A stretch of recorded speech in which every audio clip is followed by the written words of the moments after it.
I painted this very early on, but it's always been a bit of a favorite because of the way I composed it, which was an accident really, but it's actually made me keen to create compositions that are different. And the weight of this, of course, is up in the up on the left-hand side, but somehow balanced by the root that comes down.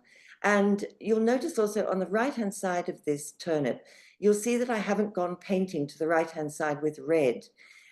I often have students who continue to get the shadow, they continue with the color that they've used in the darker part of the painting.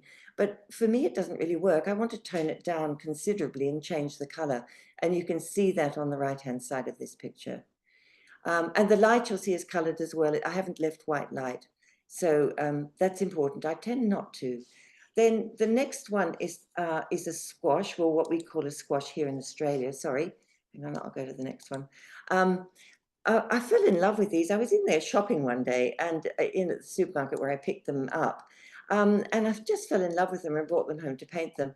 I had to paint them quite quickly because I very shortly was to have our first child. So I had to get them finished before I got to that because I knew there'd be a long gap after that.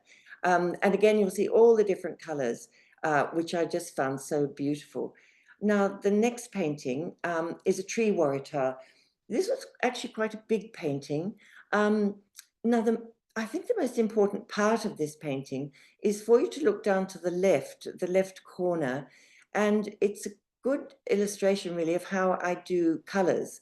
I'm not keen to paint the same color over every leaf, and you'll see at the bottom, you'll see the top leaf on that bottom section, you'll see it's quite a yellow, but I've painted the bottom yellow and the other side blue. And you'll see this repeatedly over this section. And you'll also see the underlying leaf color is a really quite a washed out blue. And then the bottom leaves, there's quite a lot of that washed out blue in them. So over that section of leaves, there's what, 4, 5, 6, 7 leaves on the left-hand side. You'll see that there's a big range of color. I teach people to do this because I think it makes their work much more interesting. And that was quite a big painting. So we'll go on to the next one.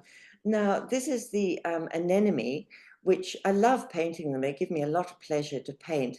I've put the whole composition in for you so you can see that it was very heavy at the top. But I don't mind that at all. I like this blank space on the bottom.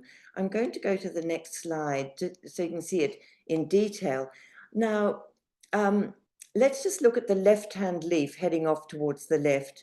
You'll see the top of that leaf, I haven't painted green at all. I've actually painted it more, the colors that you can see in the flower. And as we go towards the bottom of that first leaf, you'll see I've changed the color again to a yellowy green.